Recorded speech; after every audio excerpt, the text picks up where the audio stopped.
I think last week, as a preacher, felt like a really powerful, anointed message.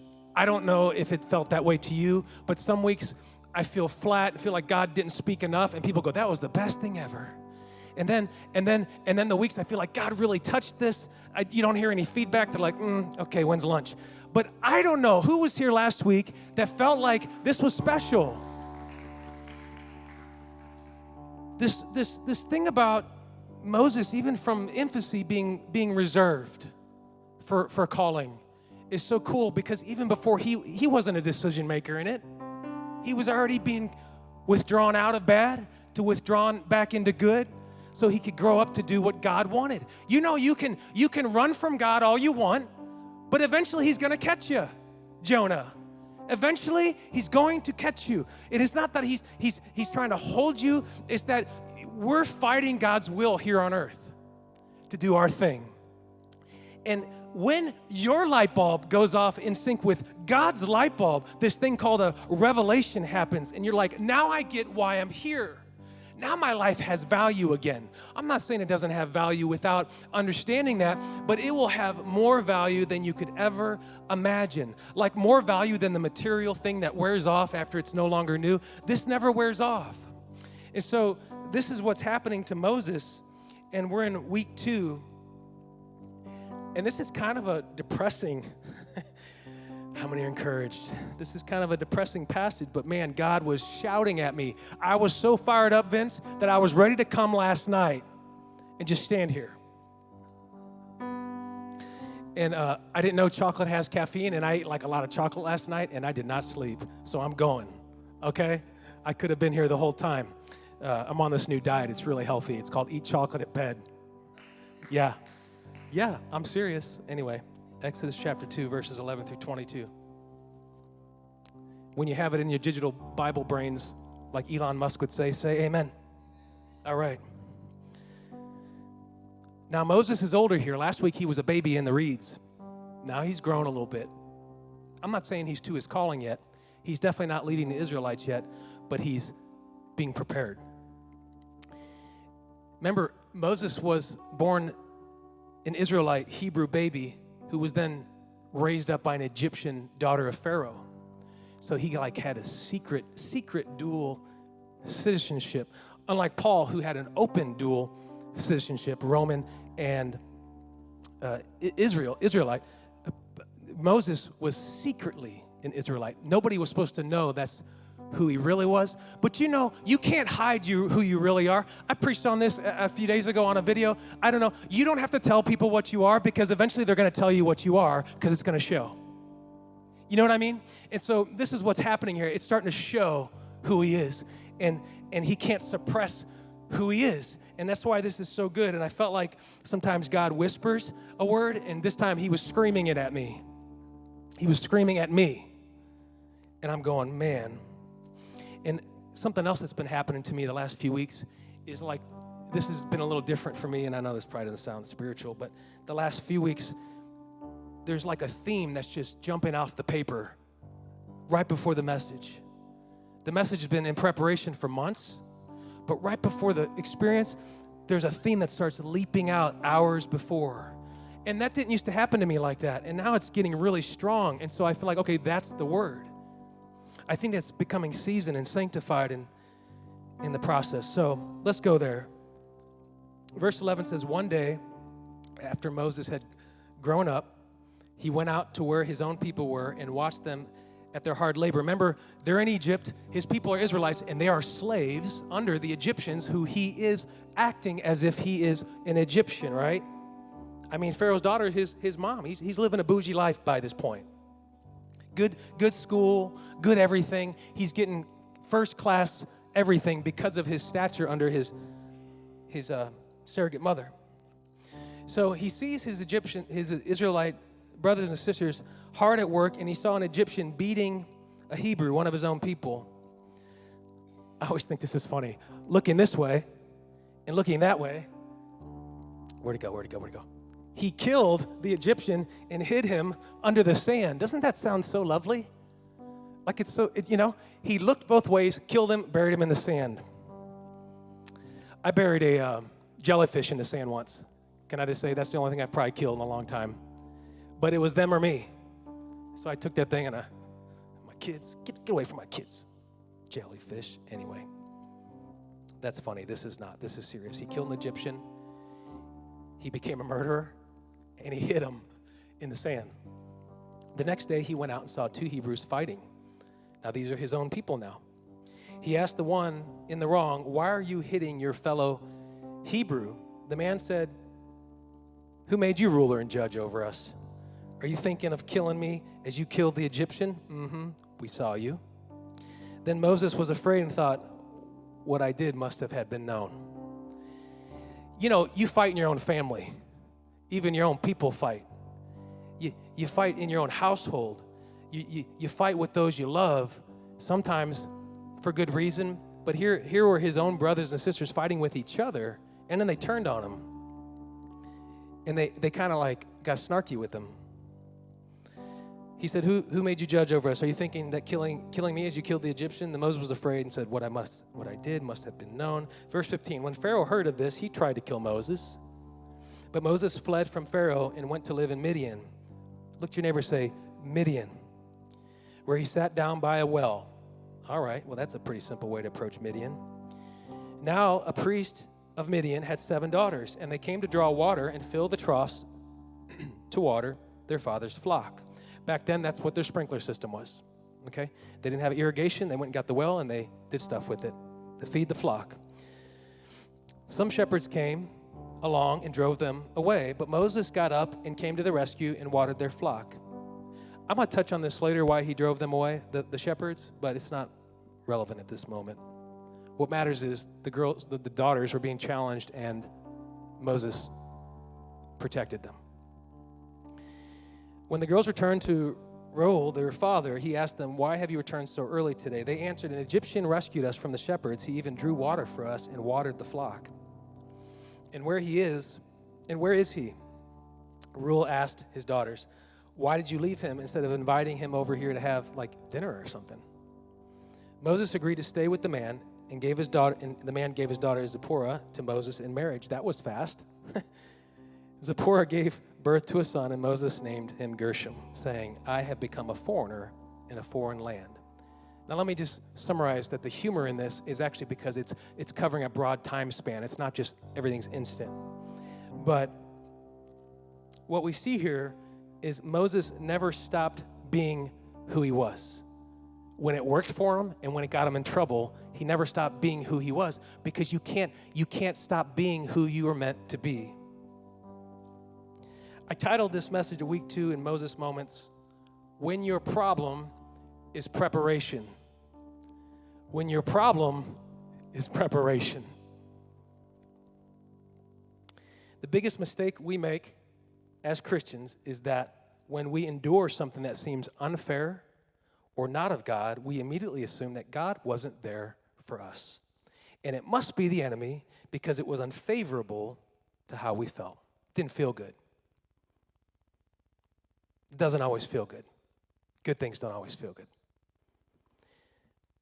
Paul says in Romans 8:28, "And we know that in all things God works for the good of those who love him, who have been called according to his purpose." So we know that even when it doesn't feel good, and even when it doesn't feel fair, it is for the good that God has called us to prepare us according to his purpose. That's why we preach purpose. It's like a really good 2022 buzzword. Purpose, purpose, purpose.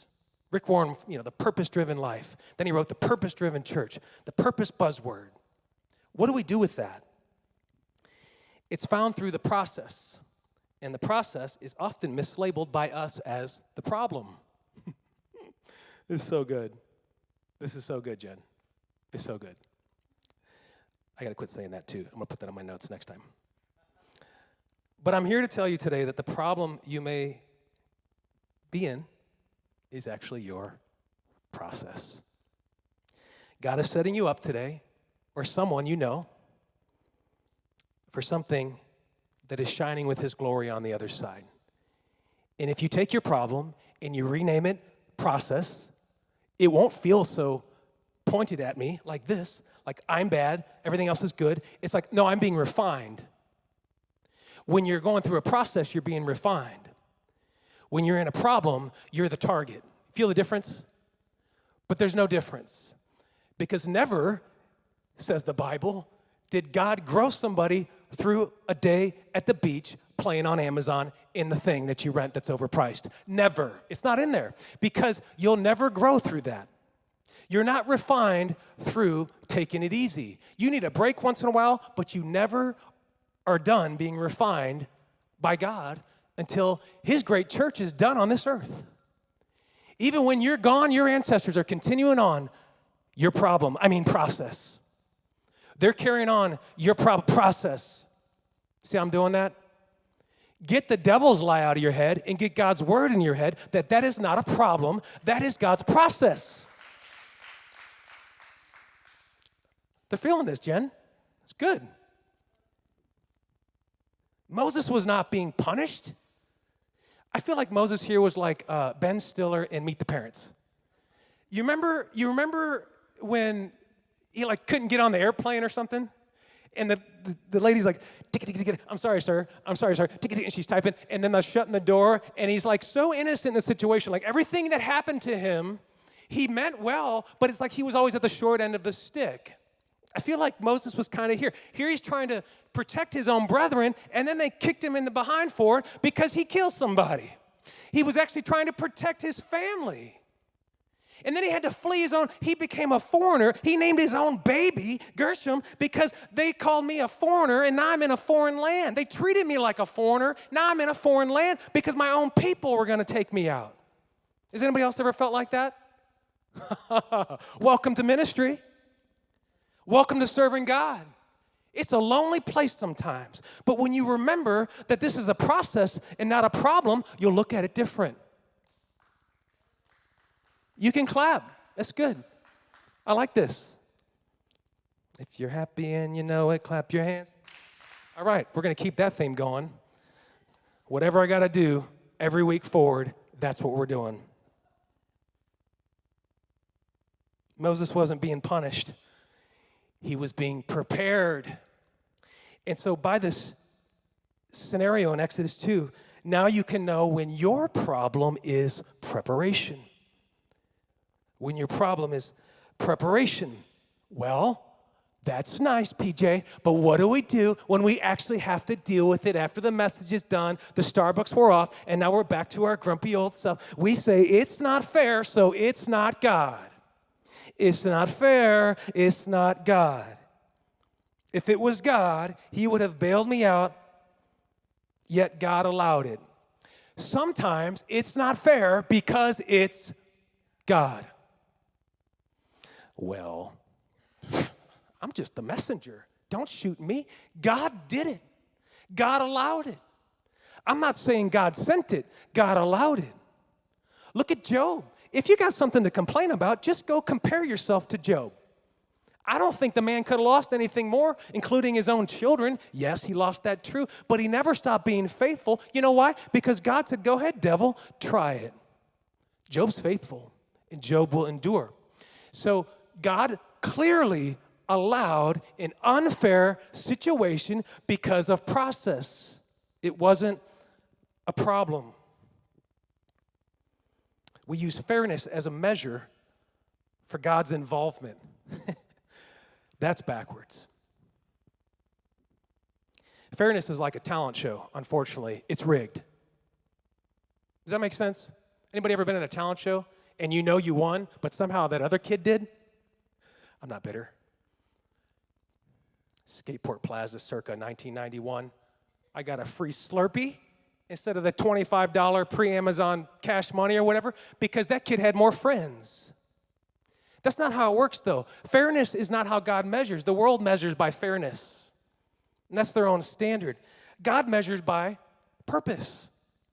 And in order to actually take you to a real place of fulfillment, you got to go through unfair seasons that feel that way when really they're God's system of development. We may forget we weren't judged by what was fair because we're a sinner. We're born into sin. I hate to say it, but Camilla is a sinner. Now, I know she is not aware. Let me get this straight here before I get an email. Let's clarify that a child is not accountable for sin until they are aware that they are a sinner. That's why we wait for baptism. Because until you believe and know that Christ is, we don't want to dunk you. Because we want you to know in your heart that you've had a cutting from the sin in your life and that even a little kid can sin. But until they recognize that, we wait. We teach. But we are born into this thing called the curse of sin.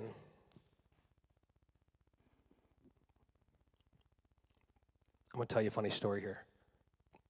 I think it's funny. It's funny in hindsight. It wasn't funny in the moment. You know, Allison, I know kids are packing toy heat nowadays, but back in the day, we had to use our fists, use ninja weapons. How many wanted to be a ninja? Anybody wanted to be a ninja when they're a kid? Now I see where Blaine gets it. So good. Both the mom and the dad. So we had a regimented ninja training in my basement, just so you know. This is before the Turtles, okay? This is like real ninjas, Ninja magazine. Mom, can I get the sword out of the magazine that could kill a person? It was $60 back then. Never got it. So one day, I used to get teased by this neighbor kid, Courtney H. I won't say his last name. And yeah, I used to kind of make fun of him because his name was Courtney. And I said, your name's Courtney. You're a guy. Like, sorry if your name's Courtney. I'm not hating on you. I'm just saying this is the ignorant kid I was. And so he didn't really like that, and probably I deserved, what he did to me. But one day, he would like pick on me. They make fun of my nose, believe it or not. They make fun of stuff that like I'd never tell you about, but I had my own issues. And we'd get off the bus together, and everybody was split to their own house. Does anybody remember getting off the bus and like going to your own? Remember when people rode the bus?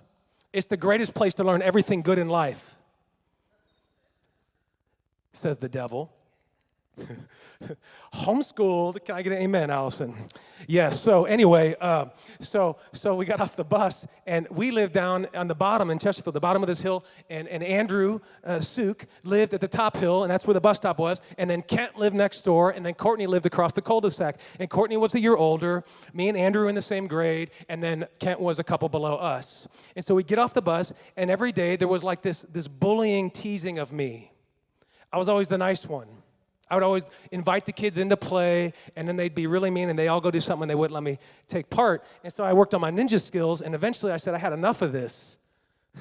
So we got off the bus, right? And I don't know really how it started, Jen. There's something in all of us that's a little Moses that you don't know how it starts, but you know how it ends, because before you know it, Big Courtney's sitting on top of little Jeffy. And I'm like, can't move. He was like 3 of me. Can I say that? Is that the politically correct way to say it? And so he's on top of me, and I remember the grass going in my ears and my face, and I'm like, I can't get this kid off me. The ninja moves didn't do anything like I thought they would. I was ready to do the crane, didn't do nothing, and so I'm on the ground, and the kids are like, ha, look at Jeff, he's so dumb, he's fighting Courtney, and then boom, Courtney's off of me. Like, did a mighty rushing wind come? No, my big brother did. Vince, Sean, he didn't mess around back then. I was the easygoing ones. He didn't mess with my brother. And so my brother was 7 years older than me, so he was like in high school. He was like a giant compared to us. And I remember Courtney, I felt so bad. He started crying because my brother just drilled him so hard because my brother was just saving me. He wasn't trying to hurt the kid. And I remember just like boom. And what's funny is for years it became, oh, Jeff, your brother gonna come save you again? Are you connecting this? Here Moses did try to save his brethren, and now they're like, oh, you gonna kill us too? For years, I couldn't shake that little stigma that I had to call. Listen, I didn't call him. He saw me and wanted to help his brother because he loves his brother, because there's loyalty with your family. And you can't stop that from signaling. When the fight or flight kicks on, you gotta go. It don't matter. He didn't go, well, should I do this? I see my little brother getting buried in the grass. Boom. It's like a switch. And that's how Moses was. He couldn't stop who he was. Anybody else ever had a little backyard incident? Okay, it's normal, right? Christine was sending me this really cool list of 80s toys, and this is funny. I didn't know I remembered this until I saw this. Do you remember the thing you press the buttons and there's bubbles in it and the water pushes the bubbles up? I said I used to try to drink that water out of that thing. I wanted to pop the cap off, and just see. That's how smart I was. Thank you, God, for saving me.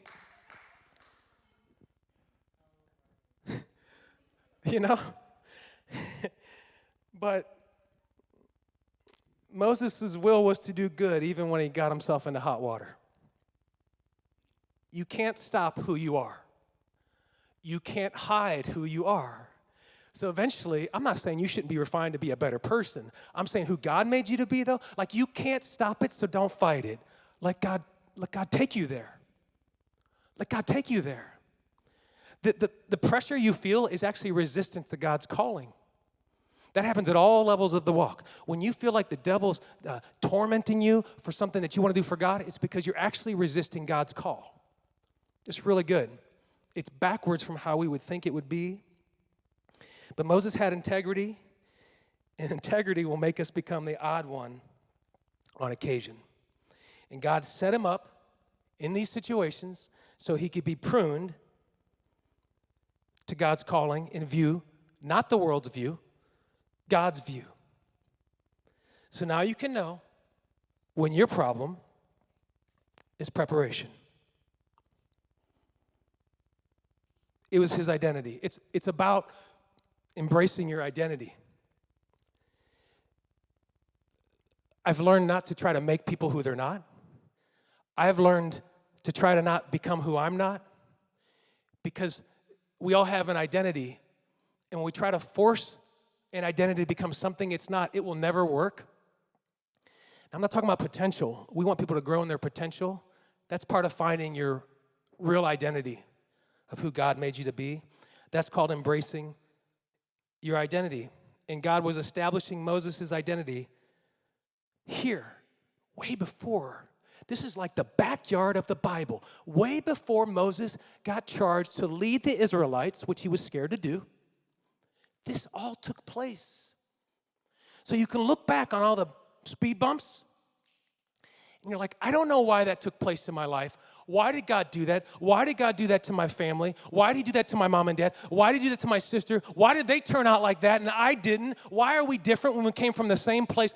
All those little, what we call speed bumps, for some reason God allowed to take you to where you are supposed to be.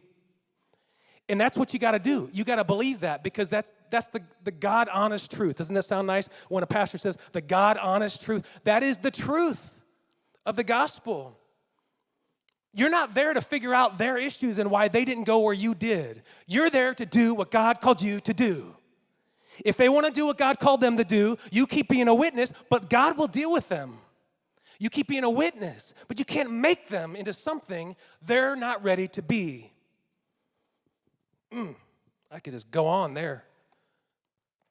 It's like family feuding, Thanksgiving dinner, like people don't get along. I don't know why families split and go so many different directions. And yeah, it bugs me too. But God does it for some reason. We, with the truth, have to acknowledge our identity. And everything Moses faced, he would need for future seasons. Do you see a pattern between Moses and David? Do you see a pattern between Moses, David, and Peter? Do you see a pattern between Moses, David, Peter, Jonah? We could just keep going. Even Jesus had to go through some things. Remember his temptation on the mountain? It was not easy. Remember, he cried his eyes out, "Take this thing from me," in the Garden of Gethsemane, because it wasn't easy, but it was God's identity for him. He had to do it. So when you see that, and you see God is continuously consistent with this pattern, you can know that your problem is process. Your problem is part of a grand ending, a grand finish. There's light at the end of this tunnel. I never grunted so much in a sermon. That's 3 times, Jen.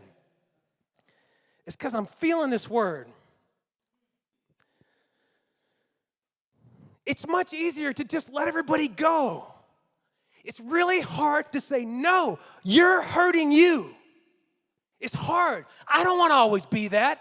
I feel like God has charged me. I have to be that for my family, for my friends, for my spiritual family. Like, we have to be that for each other. That's why when we dedicate a baby, we call all the family in because we're saying, protect this child for when they're too dumb to make a good decision. You're there to help them even when it hurts. Amen? So I'd rather tough love y'all into hating my guts than to know I slept and did nothing while you all jumped off the cliff. Does that make sense? If it was easy, everyone would do it. Remember that. Anything you go to do, if everybody on the internet is doing it, it is worthless. Supply and demand, even in God's will. Basics. So I got two little boys here, and I'm thinking about this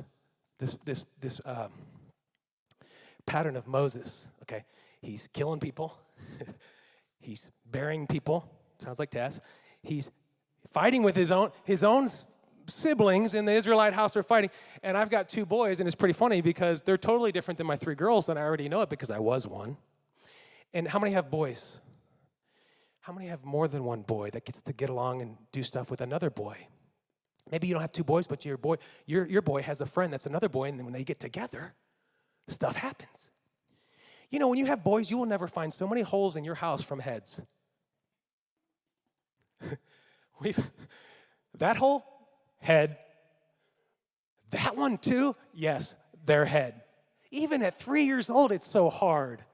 It's like a bowling ball at 3. Yes, that was their head. Never did I hear it was Chloe's head.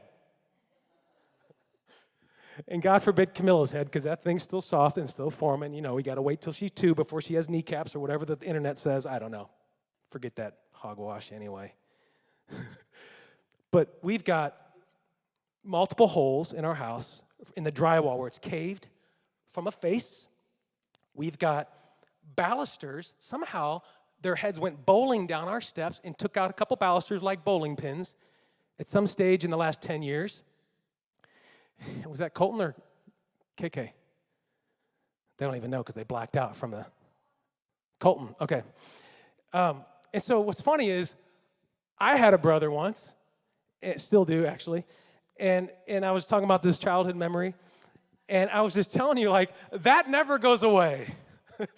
And so I'm like kind of sitting back watching them hurt each other and kind of laughing. I mean, I'm not going to let them get really hurt, like, you know, like we say, no blood, no hug or whatever. I'm just kidding. I'm just kidding, y'all. But like I know what's coming, and I was just thinking, you know, you can grow up and you can present yourself different, but at the end of the day, the Israelite's still in you. And I was just thinking about how when we moved, Mom, remember when you moved to Barrett Haven? Oh, I said that on camera. Oh boy, better blip that out. They don't live there anymore, so that's fine. We can leave it. And so I remember we were moving, and for some reason, me and my brother were always charged with moving this furniture that was meant for like a team of people. But somehow it was just me and him, like, you know, like 30-foot, what do you call those things, armoires that would like crush. No wonder I had 3 shoulder surgeries, Jen, and all these impalements in my 30s because it was residual impact from damage that Mom's furniture created. Just kidding. And so we'd always move stuff, me and my brother, and we had this game.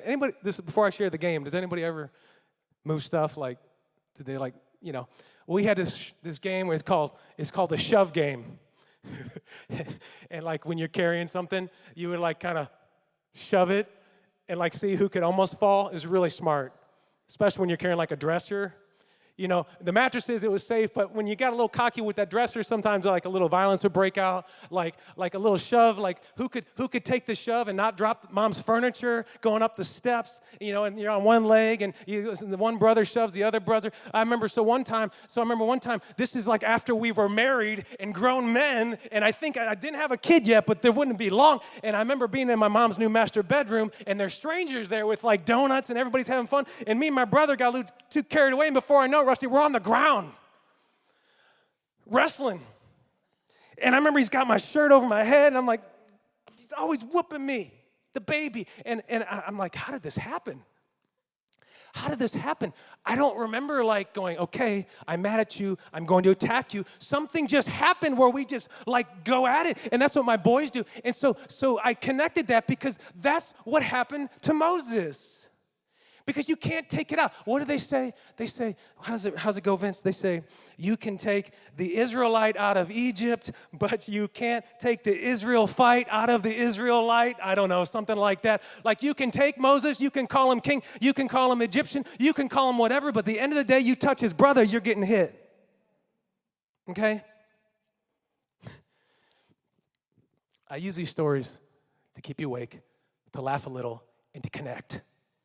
It's not about me. And I could just preach a sermon on all those stories, Allison, but I'll spare y'all. Some got better, some got worse. One time he shot me in the back of the neck with a staple gun because we worked together. I know how you feel. We used to throw trash cans at each other in the warehouse, like big old dumpsters. Like sometimes we were playing and sometimes we were like mad. And then sometimes one time I threw a box cutter. I got mad, I chucked it against the wall just because I could, because he was my boss. Anyway, I didn't want to share all those. It just keeps going. But we never stopped loving each other. This is the same guy who took care of Courtney. You know? He's the same guy who took care of Courtney. So even when he makes me mad and I don't like him and just bleep, I would never do that. I'm just saying if it was a TV show, But he's my brother at the end of the day. And you mess with him, you mess with Camilla. You get what I'm saying here? That was Moses. Now here he is, a grown man. It says he was grown, but he was still working towards his calling. Have you ever thanked God for growing you into a place of strength when in the moment you thought you were in hell? Anybody? Can I get a pinky? Okay, I got a full 5 fingers on some people. This is good. Good. God did that. God allowed that. The season was not fun, but God was shaping you into your identity. The world may reject you, but God has blessed you. And your identity reveals him through everything you've gone through. God is doing something bigger in someone today than what feels fair. Oh, it's like every Monday. I don't know. Doesn't feel fair, Jen. Is this right? God is doing something bigger than all of our carnal ability to discern in this season. And he's revealing it as we go. And so that's where faith comes in. We just keep plowing that plow together because God's people are loyal like no other. When you mess with them, you mess with me. Like God's people is as strong as blood gets. It's a spiritual bond. And so God is trying to show us that as his church, we can't be divided, even if the devil tries. Because at the end of the day, when you mess with them, you mess with them. And God's church, the true church, can't be divided, even when we want to. God comes, Bishop Jakes, puts a fish hook in your mouth and reels you back in, even when you want to go. Isn't that good? You can't take out of you who you are. You can't take out of you who you were meant to be. Now you can know when your problem is preparation. I told you how something keeps jumping out to me in these sermons. This time it was loyalty. Loyalty. Now I didn't touch as much on the second half of this Exodus reading where he was blessed because of what he continued to do anyway. He ended up getting a wife and a child. And I'm not saying the next day was going to be good, because guess what? He was going right back into battle. But what I'm saying is, God blessed him also in the story to come. They were trying to kick the daughters out from the well because they were bullying men who wanted to get their water first. It really wasn't super deep. It's like, hey, we want to get our water for our troughs. Get out of here. It's like bullies at the playground. That's what the shepherds were doing to the daughters. And Moses is like, that ain't right. You get out of here. And so Reuel, the daughter's dad, saw the integrity of a man who was willing to do anything at any time and not compromise his identity. And so he ended up giving his daughter in marriage, and they had a baby, and he named him Gershom because I'm a foreigner in a foreign land. It sounds really uplifting, but at the end of the day, this was the beginning of the story. Now he's had to be tested. Before he was a baby, last week he was a baby, God did it. His mom and the Pharaoh's daughter, they all had a hand, but this was Moses now making decisions. Oh, this is going to get good. This is going to get good right here. How long are you going to let everybody else make your decision? Eventually, God's going to charge you to make your own decisions and quit passing it off to mommy, Pharaoh's daughter, whoever you call mom. You can blame it on the river. Like that, Moses, it's getting old, okay? Take accountability, Moses. So now God says, you got to choose how you're going to do. And so he reacted, he behaved, and God kept guiding him, though. So at some point in your walk, you've got to get off the milk and get on the meat and start making some decisions that this is what I do, and I'm going to be proud and bold in a good way. I'm not going to be proud in the flesh. I'm going to be bold for God because I know who I'm meant to be. People are scared to live out their Christian faith because of judgment. Doesn't mean you have to be judging. It means you have to be confident that God put it in you. If God put it in you, it's easy. God's got it. If God put it in you. Loyalty establishes the path. Loyalty establishes the path forward. Forward. Loyalty sustains. Before we were committed to God, guess what he was? He was loyal to us. The will to do whatever is right never wavered in Moses. He was loyal regardless.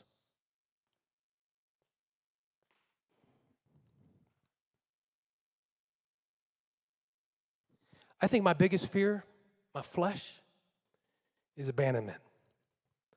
As a kid, I think all the teasing, I carry that. And so when I get weak, I become that kid again. Can I just be real? Anybody else have issues or just me? Like, there's been windows in my life where I'm fearful of that. And so I get scared even as a pastor. But what's so cool is the loyalty of God's people. The biggest fear in the church is that people won't be loyal because loyalty is what establishes the path forward. And the devil can get in your head and he can make you really dumb, Vince. Not you, but just people, you know.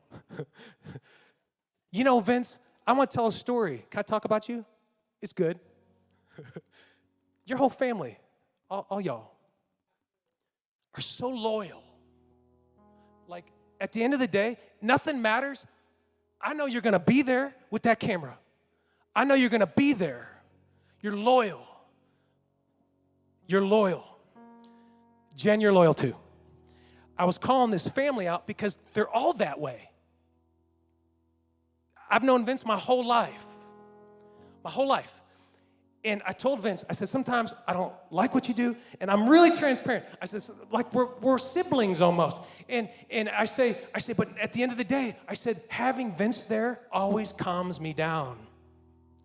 Because it's like that loyalty, that bloodline, that dedication, it goes back to before I even knew in the womb. Like, that's what I'm saying. That keeps me going. So that's how God's people are meant to be. And you guys are a stellar example of that. I mean that with all my heart. You guys are a stellar example of that. Everybody has a gift, and I think that is a gift of your family. And it goes on to other people in that family. And, you know, I'm just saying it matters. Because without that, the path can't go forward. Moses treated every situation with the same honest intent, and that's what God will bless, is an honest intent to do what's right. It's not about me. It's about him. It doesn't always feel fair. It don't need to, because at the end of the day, I'm focused on God's call. I'm focused on God's direction. It doesn't matter if it got misinterpreted. You know, we learn, we move on, but at the end of the day, this is God's call. And that's why it's special. Because at the end of this life, we're going to look back and know we did this thing together. We did it together when no no one, they just didn't reciprocate like we wanted, Vince? But we did it together. I remember standing in that trailer, and Vince got mad at me because I was taking too long while his fingers were freezing. Way back in 2018. And it's funny because that's just family. And we did it together, and we were putting gas in the generators and running 5 air dances across Summers Road and doing crazy stuff in the middle of winter. Couldn't feel our fingers, but we did it together, and we knew we would be accountable and do it together and show up. We were loyal. And there's everybody in here has been that way. Mike, Christine, Nate, like it just keeps going. It's so good. That's what it's about. Y'all can stand. I want to tell you a closing thought here about staying loyal. You will find glory. I can preach to that. I can witness to that. Some of my greatest growths in my family's life, not to get like prosperity on you, but financially, establishment, like all these things were under big rejection. Big rejection. And I could go into that, but I'm saying that is not a problem. That is progress. It's not a problem. It's only a problem if you walk away from it. If you don't do nothing about it. But when you can address it directly, you grow. You grow. And it's so good. I've been talking a lot about my family today and my brother, and I hate talking about me in these, but I don't know what else to do sometimes. But the same brother who took Courtney off me is the same brother who used to put my face in the carpet and tell me to toughen up. I hated him at times. I didn't think I could hate family. I thought I hated my brother at times because I didn't understand his love for me. Is the same brother who then we became best friends when I got in college and on. We became best friends, did everything together. He became a mentor, an influencer. He's a godly man. He influenced me. He took me down a direction of ministry at times. And then I had this really bad car wreck in 2019. I'm getting old, man. Was it 2019? And the church was going good, and I was just mad at the world because some guy T-boned me at Lake St. Louis. I've talked about it, but I didn't have my phone. So like Elon Musk, we're robots, and without a phone, I don't know what to do. I remembered one person, one number immediately. That was my brother. So I had the witness call my brother. Guess who was first on the scene? My brother. And he can witness to this. I think he covered this in the dedication for Camilla, that no matter what life has come our way, no matter, there's been times where the space was greater, there's been time where the hands were clasped, there's been times where there's been distance. At the end of the day, you mess with one, you mess with the other. The loyalty never will go away. Never. It's different. Because it's like talking about your mama. Like you talk about my mom, like my mama, like we can, whatever, like the Italian fights. But you talk about, you know what I'm saying? Like somebody messes with your family, That is what God's people are meant to be. No matter what. They're family, they're loyal, and they stick it through, and that's how we see glory on the other side. Let's just bow our heads and pray for a minute.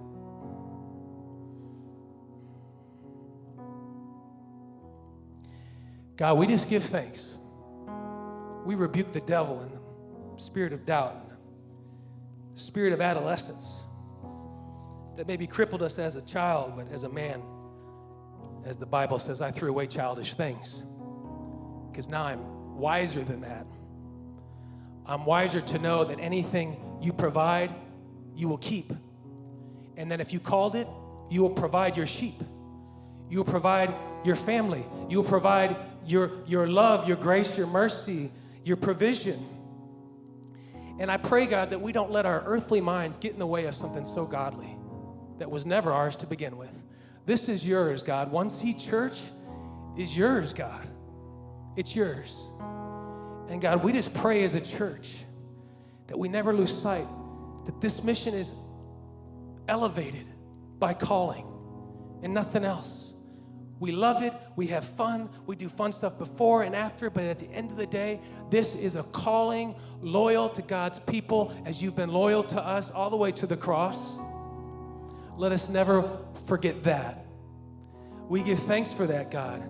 We can have peace in that you never left us. You'll never abandon us. Just because they didn't understand and they walked away when, they said they loved me and they walked away, like you will never do that. We don't have to live in that. We don't have to live like that because you are the only Father that we can have that is truly there forever and ever and ever and ever. And we give praise now. We lift up our voice of adoration as we worship now. We give thanks now. We glorify your name because your name is holy. You are Jesus. Jehovah saves because he shall save his people from their sins. That when you name something, it's because there's a calling behind it. There's a reason you named the Messiah this. There's a reason you came because there's no greater love than to lay down your life for one's friend, as a family. There's no greater love than to go and die for them. We died together for you right now, God, at the feet of your cross, God. We give you glory now. We die to the flesh, and we walk in the Spirit, and we will triumph, and we'll keep pushing this plow, and the world's going to see it. We believe it. We claim it now. And if the house of God could say, in Jesus' name, everybody say, amen.